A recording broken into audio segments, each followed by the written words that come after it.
You're listening to Talknology, the show that knows what you're thinking, and no, you can't. Well, today on Talknology, the 23rd of November 2012, thank Crunchy, I have to say, for today. It's been a heck of a week. I've got a very, very special guest with us today on the show. Nigel, over here, Nigel Atherton, the editor of What Digital Camera. Very happy Friday to you, Nigel. How are you doing? Pretty good, thank you. Yeah, it's good for you to be on the show. We are indebted to you. We rarely have experts of your calibre, and because this is Christmas upcoming, we're very keen to talk about photography and to kick things off, really, with a hero of the moment, which is the Samsung Galaxy camera. That's what has been setting tongues wagging recently. I know it was launched very recently. Jessop's purported to have an exclusive on it.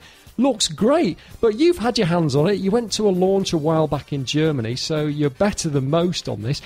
Give us your first impressions, Nigel. What do you think? I think it's going to be a huge success. I think it's a game changer, to be honest with you. I think in the current trends in the market are that I think it's not a secret that compact cameras are declining in sales because they're being eaten away from the market's being eaten away from below by camera phones, mobile phones, because really what people want to do when they take a picture, the first thing they want to do is they want to share that and they put it on social media, and of course you can't do that with a normal camera. And of course for a while now Samsung have been putting Wi-Fi on their cameras so that you can do it at home or go to a wireless spot and upload pictures from there, but it's still not quite the same as having it with you all the time in a 3G sort of way. So I think this is the future of cameras, really. I think because what people really want to do, they want to take a picture and they think, I want to put that on Facebook or Twitter, and they want to be able to do it on, where they are without having to then get out their phone and then use that as sort of a stepping stone or find a Wi-Fi hotspot. So I think this is the first, and I think this will be seen as a landmark. In years to come, people will say this was the camera that changed photography in compact point-and-shoot kind of photography I'm talking about. Exactly. I mean, we've had camera phones forever, but with this, the Samsung Galaxy camera, we've almost created a new segment, the Compu camera, because it does pack quite a punch under the belt, doesn't it? And I believe you can even use Skype to make calls on it. So that answers my question about it having an internal microphone, which is obviously great if you're recording videos. But 16 megapixels, 21 times optical zoom. It's running Jelly Bean 4.1. That's the Android operating system. £399 though, Nigel. Seems quite a steep price to pay for this breaking technology. Do you think that's going to put a few people off this Christmas? I think it'll put off some people. I think the way that Samsung are looking at it is that the sort of the lower end of the market, they've got the Wi-Fi. So if you want a camera that has connectivity, you'll just get a Wi-Fi version. And I think the 3G is the step up. Yeah. This is the first one. Of course, the first model of any new technology always costs more, and you can expect that subsequent ones will be cheaper. But then there'll be enough people that'll be attracted to the fact that they've got the 3G in this camera that will buy it for the money for sure. Sure, great things. And when you look at it and pick it up, the size of the screen, I mean, it's up on the back. It's a Galaxy Note. It's got the same screen. It's an enormous screen, none like anything in any digital camera. Paula was testing the camera the other day, went out with another camera I won't mention, a very high-end camera that's roughly the same price, but it's an enthusiast camera. And it's switching from one to the other. The screen on the other one just looks so inadequate, even though it's a 3-inch screen, which is standard, really. When you pick up this 4.8-inch screen on this one, it just blows you away. That's interesting. These are all plus points, and it's great because I think it makes photography much more accessible to people, and it already is. I mean, Christmas is coming, though, hasn't it? And we're all wanting to get that perfect shot of the kids around the Christmas tree, whether we've got our smartphones or whether we've got cameras. What sort of camera would you recommend for the budding photographer who sees this festive season as an opportunity to, get all excited by the opportunities that photography offers? Is there a great sort of beginner's camera that's come about this year that you'd recommend to people? I think what people need to do when they buy a camera is the first thing they need to decide is what the most important thing is they want on that camera. If it's something they can put in their pocket, obviously the Galaxy camera is too big to go in a pocket. It's quite a large camera. But then they need to be looking at something, something much smaller. If they want a camera that's tough and sort of waterproof, then cameras like the Canon PowerShot D20, which is our sort of waterproof camera of the year, and tough camera of the year, taken to holidays, that's a good holiday camera. If you're for traveling, something like the Panasonic Lumix TZ30, which is the cameras which have like a sort of 15 or 20 times zoom built into them, but you can still fit it in your pocket because the lens retracts fully into the camera. They're a very good option. But then if the image quality is your primary concern, then you might want to look at, there's a whole raft of now, a new category of compact camera, the premium enthusiast compact camera that can shoot RAW, that have very wide, fast lenses, and they focus, primarily on image quality. Yeah. And there used to be just the one. The Canon used to make the G series, and now there's about 7 or 8 of them on the market. Every manufacturer has its premium compact. And among our readers, who are sort of primarily photographers, those looking for a compact would want to buy one of those cameras because they can get sort of DSLR type kind of quality out of a pocket camera. I think people are still seeing this whole megapixel thing as the best and the biggest equates to each other, and that seems to me to be a big problem, because I know Nokia recently put out a smartphone that actually had 43 megapixels inside it, and people were falling over themselves with delight trying to get hold of this thing. And actually, it all comes down to the sensor, and it all comes down, I guess, to the photographer as well and how they manipulate the camera. But you mentioned before, Nigel, about the awards, and it is award season. It seems to be award season everywhere, and I know it is especially at What Digital Camera. Very recently, you had your awards in the magazine. Were any particular highlights cropped up for you from this year's awards? Well, there's been a fantastic year for cameras. I mean, last year, because of the Japanese tsunami and various other things, and the floods in Thailand, it was a very lean year for cameras. And I think that some of the cameras that were supposed to come out last year were delayed. So this year we've had a bumper year, and there's been some amazing technologies. There's been some very great high-end cameras that in the compact range have come out, like this Sony RX100, which is an absolutely fantastic camera. If you want a compact camera that takes the best quality pictures you can get, then that's it at the moment. And then there are cameras like the Olympus OMD, which is like a sort of retro throwback to the 70s era of film SLRs, the Olympus OM2s and OM1s, which a lot of people have very fond memories of. And they've basically produced a digital version of that, which has been an absolutely phenomenal success. Wow. And then you've got cameras like the Nikon D800, which is at the much higher end, sort of $2,000 sort of mark. It's the DSLR now that has 36 megapixels in a full-frame camera, which gives you the kind of resolution that you'd have to get out of years ago at a medium format camera like a Hasselblad.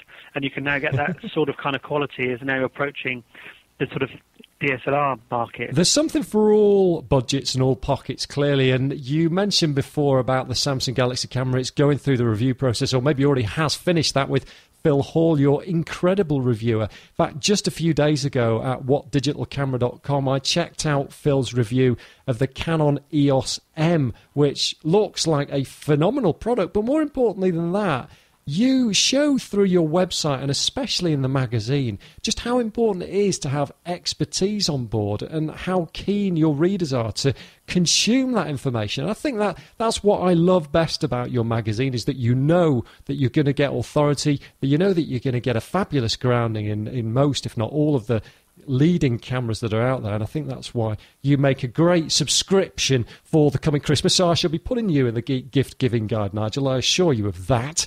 And well, thank you. It's absolutely a pleasure. And I just wanted to mention to you as well about, in general, we love to take photos, and you've mentioned some great cameras to consider.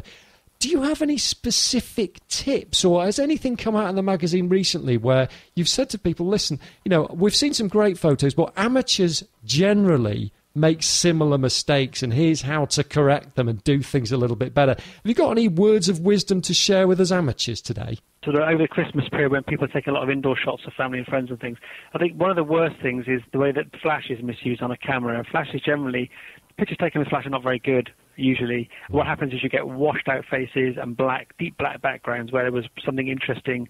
Someone's standing in front of the Christmas tree and the Christmas tree lights are on, for example. You can't really see the lights of the tree or the Christmas. It's all just black, and then you see this washed out face.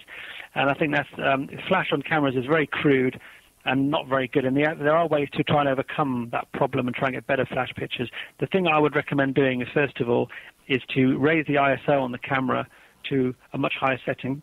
Right. So something like ISO 1600, because what it'll do is it'll record more of the ambient light in the room. So if you do have something like your Christmas decorations, your Christmas lights, it'll record those. And then what it'll also do, because your sensor is more sensitive to light, it'll reduce the power of the flash. So what you'll get is a more balanced picture between the flash lighting the subject and then still recording the room, rather than just that, sort of whitewash kind of look, which is really ugly. Great. Sounds like so raise the ISO on the camera, still put the flash on, but the flash should then balance. There is some experimentation as to what exactly the ISO setting you should use, and on different cameras there's an optimum. There's some of the some cheaper cameras, if you put it up too high, you'll get really noisy pictures. But I personally would rather have a noisy picture than a picture where it's black and white, sort of certain whitewash kind of effect. Chances are you want to print it out to get the best amount of quality and detail you can in there, and that sounds like the best way forward. Now, talking about Christmas and our temptation to splurge on a new camera, in your esteemed opinion, Nigel, what's coming up for photography fans in 2013, and should we hold back the pennies? I think at the moment there are several trends that are happening in different sectors of the market, and I think at the sort of compact mass market end of the market, obviously the trend is connectivity, Wi-Fi cameras. Those cameras that don't have any kind of Wi-Fi connectivity in them, I think will be dinosaurs. This time next year, I think you look at a camera that doesn't have at least Wi-Fi, you'll look at it and go, what? So I think that's something that's definitely happening at that end of the market. Things like GPS and things are being added because people now it's been around for years, but people are only starting to see the benefits of being able to sort of tag where they were when they're trying their travels. But at the higher end of the market, there is still resolution and image quality is still the sort of the holy grail, and I think new technologies and new sensor technologies, things like the Nikon D800 with its very high resolution sensor. I must say, there's a lot of talk about the D800 with its 36 megapixel sensor. I must say at the compact end of the market, people just really need to forget about pixels and megapixels, because all compact cameras have more pixels than they need, more than enough pixels. And what happens is when camera manufacturers try to add more pixels purely because they see that the consumer doesn't really know and just sees pixels, the number of pixels, and thinks more is better, that actually makes the image quality worse. So really the optimum number of pixels is between 10 and 12. They've already gone past that. And what they're doing now is they're adding more and more pixels, but the problems that creates by adding more pixels, because in order to add more pixels, you have to make them smaller, unless you make the camera bigger. People don't want big cameras. So they're going to keep the camera the same size but add more pixels. The only way to do that is make the pixels smaller. When you make them smaller, they're not able to capture as much light as they are when they're bigger. It's like putting a bucket on the roof to capture rainwater. A big wide bucket is going to catch more water than a small narrow one. So then they have to add all kinds of processing technology to try and filter out the problems that are caused by having pixels that are too small. So don't worry about pixels. 10 or 12 is enough. Any more than that is, just don't worry about it. And think about what you want the camera for, what you want it to do. Do you want it to say in your pocket? Do you want a big zoom on the camera? Do you want connectivity on your camera? Do you want a viewfinder? A lot of older people find that they can't really focus very closely with their sort of eyesight's gone a bit, and they can't really see the LCD screen very clearly. So a viewfinder is quite important. So then you might be looking at like a bridge camera which has an electronic viewfinder. So really forget pixels and think about what it is that is the most important quality of the camera that you're looking at, and then it's easier to narrow down and just look at those kind of cameras, because there's so many on the market that you'll go mad otherwise. It almost sounds like a military operation planning the next camera purchase, but you do make it easy, and it seems a long stride away from when I spent £48 on a 4GB iFi card that effectively plugged Wi-Fi into my camera and didn't actually do it very well, so I'm glad to say that things are certainly moving on. Tell us before we go, Nigel, what's coming up in the next issue of What Digital Camera, and when's it out?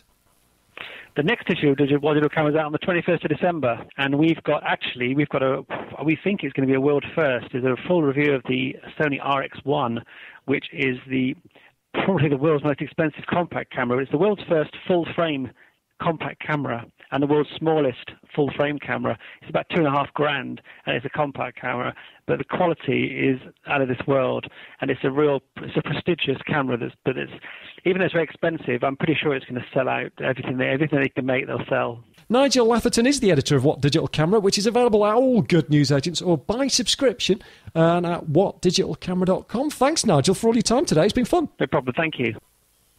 Well, here at Talknology, we always love an exclusive, and it sounds like we might have got a glimpse of what's to come there from What Digital Camera and Nigel Atherton, its editor. What a great start to a Friday afternoon, that's for sure. In news. So, what have we got today? I tell you what we've got today, some stuff about Microsoft, a third-sided business card ready to tear up the market NFC style, the Internet of Things, what really happened with the Nexus 4 launch, and of course the Geek Gift Giving Guide. But first, let's talk a little bit about Microsoft and what's been happening at Redmond. Well, at WinApp Update on Twitter, that's a hell of a name, reported the Windows Store at Windows 8 has passed 20,000 apps. That's according to The Next Web, one of my top 20 tech news blogs. Now, put that in perspective, that means about 8,000 apps were added to the Windows Store in the last 17 days. And it means that 11,000 are now available in the UK. I can only see this being a major benefit from the simple perspective that more is always good, and the best thing about Microsoft is that the cream always floats to the top, in my experience. As far as I know, they've got a very good validation service in place at the Windows Store, so obviously if it's not up to snuff, you're told to get out in the nicest possible way. Microsoft are very nice to its developers. I know Apple have got a slightly different reputation in how they deal and connect with their app developers, but I'm here to say that Microsoft are doing a pretty good job of it. Anyway, at this rate, the Windows 8 Store will easily pass the 30,000 apps mark before the end of the year. That's according to The Next Web. It might even near 40,000 apps, so it dwarfs, compared to iTunes, which is a terrible mess anyway, but they have about 500,000 apps, or many, many more, probably as many as Facebook's got members, except you don't pay as much to be a member of Facebook. Moot point there, but just thought I'd mention that anyway. Want things smarter, speedier, simpler and smilier? Stay tuned to Talknology. The plan was to intersperse this show with photography-related questions, but Nigel had to dip off because he's got January's magazine to work on, or at least he finished, actually. He went to press last Friday, but he's got February's to work on. A very busy time of year for photographers, whether they work on magazines or they're going snapping with this ultimate demand from everybody for all things visual. And they do say that a picture tells 1,000 words, in which case I might as well resign right now.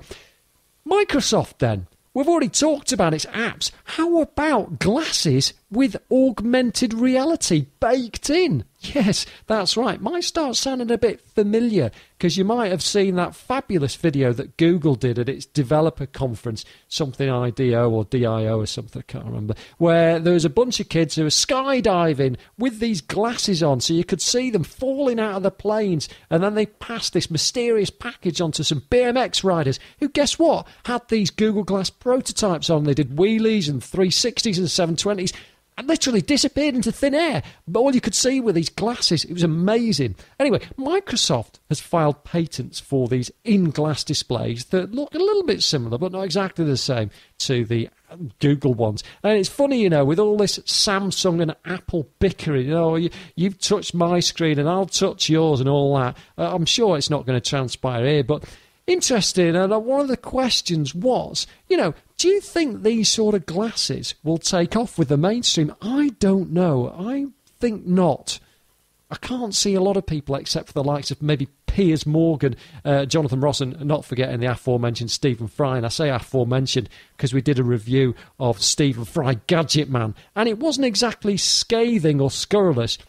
Wasn't exactly positive either. But I can see him wearing them. He'd like it. But, that's 3 people out of a population of 60 million.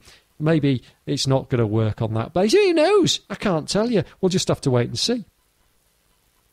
But I tell you what, everybody will be wanting to carry, and you can raise a glass to this. I just made that up on the fly. Do you like that? Huh? Yeah, it won't happen again. NFC business cards that tell your phone what to do. Moo Poetry is a fabulous business card company. They start, well, I don't know where they started off, but they basically used to allow, still allow you to create lots and lots of different business cards in a single box of cards. So if you're a photographer, Nigel, you'd be able to shoot lots and lots of different pictures, and every business card would have a different picture, and it's great, and it wouldn't cost the earth like it would at unnamed business card producers. So they've already been innovating, but this whole idea of having a third side to your business card is more than compelling. Imagine waving your now enabled NFC card at a phone, which would, to the recipient, enable them to download your portfolio, play some music or maybe a video, load up a web page automatically, look at a map or an app, or just save your contact details, oldie worldy style, but obviously through NFC.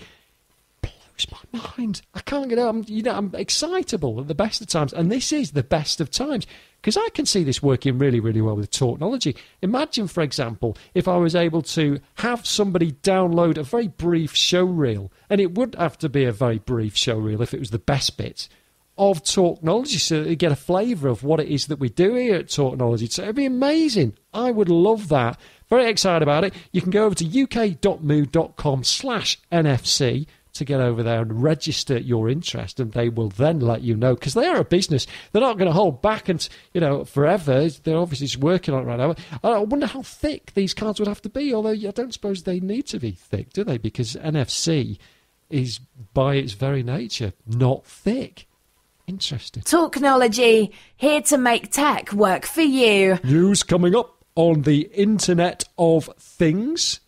Came across this the other day. I was speaking to my good friend Adrian McEwen in Liverpool a good while ago about this whole concept of the Internet of Things, interconnected devices that talk to each other. So let me give you an example. Say a bin telling the council it's full. Not a bin man, and just an actual bin, an inanimate object.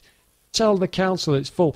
How about, say, a tennis racket telling you that one of your strings is broken without you even taking it out the case? These are just two very random examples of what the Internet of Things is. And I'm delighted to tell you that here in the UK, we are at the vanguard of developing the Internet of Things. It's called white space radio, and basically what it does is it takes advantage of the spectrum, the wireless reception thing that TV channels used to use, analog TV channels used to use, and broadcasts these signals across this stuff. They're also working on something called weightless, which is spelled like you're not fat, weightless, which in essence means that you don't have to you can have all of these devices on a low power state at all times and only coming alive when they're sending signals. So by that token, it's stuff that, normally if you were a shop and you were putting things on a shelf, but you didn't want them to keep running out of batteries. A lot of devices these days have low power states, but obviously because we don't have a lot of devices that can communicate with each other, using incidentally, here's getting geeky for you, like this, the IPv6 protocol, which is basically, the way that they can talk to each other. It's the new standard. There are trillions and trillions and trillions of these addresses that you can put on these devices that will work across the Internet of Things. That's how people think that the future will be, and people especially like the kids who work at Newell in Cambridge, Neul. Go and check their website out, because these are the space pioneers of the future. They're working with a lot of people, including Raspberry Pi being that little tiny microcomputer board that you can build stuff on yourself and make it do incredible things. Raspberry Pi, incidentally, is on the Geek Gift Giving Guide at talknology.org/GGGG. So how's that for a perfect circle? Does that get you going? Gets me going. This whole idea of automation, of action, of recording everything in this world around us, freaks us out about CCTV. But imagine if your fridge was having an affair with a cardo. It would cost you a flipping fortune. Talknology is here to answer your questions about tech. Tweet Dave at Dave Thackeray and let the magic begin. Well, you got one other piece of what might be considered serious news now, which is all about the Nexus 4.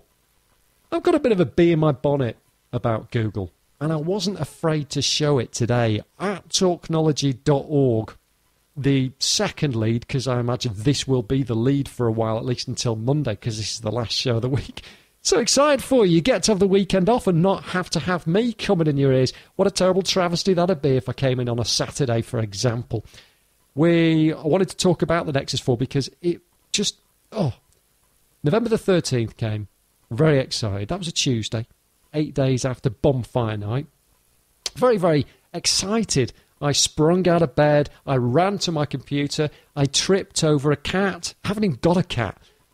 Booted it up, went to the Google Play Store page, saw briefly the buy button, started the process, booted out. Tried to get back in. The angry red sold out phrase came before me. And man, I was just, can't tell you. Anyway, that's by the by. Ever since then, I've been thinking, why? Why, Google? Why? Why did you torture me? Why did thousands of people get turned away? You must have known this was going to happen. Why the stock shortage? Get yourself over to talknology.org and read much more about this story. Let's say it's talknology.org/Nexus4. I'm going to go and create this after I've finished off with this show. Tell you, technology, who'd have it? Keep listening to Talknology and check out our Facebook page at www.facebook.com/Talknology for our exclusive gift-giving guide. Talknology, it's tech tamed. Ladies and gentlemen, the GGGG today brings you a smorgasbord of new gift delights. Correct, including the wine sippy cup for messy drinkers and the damn near unbreakable QOOQ tablet for gadget-obsessed, recipe-driven chefs. It's all there. You can add yours at GGGG on Twitter, but instead of the at, put a hashtag, for goodness sake. If there's somebody called GGGG, they'll be absolutely up in arms. Or get over to talknology.org/GGGG to see the gift giving guide in full and to contribute your ideas. Doesn't sound too hard, does it?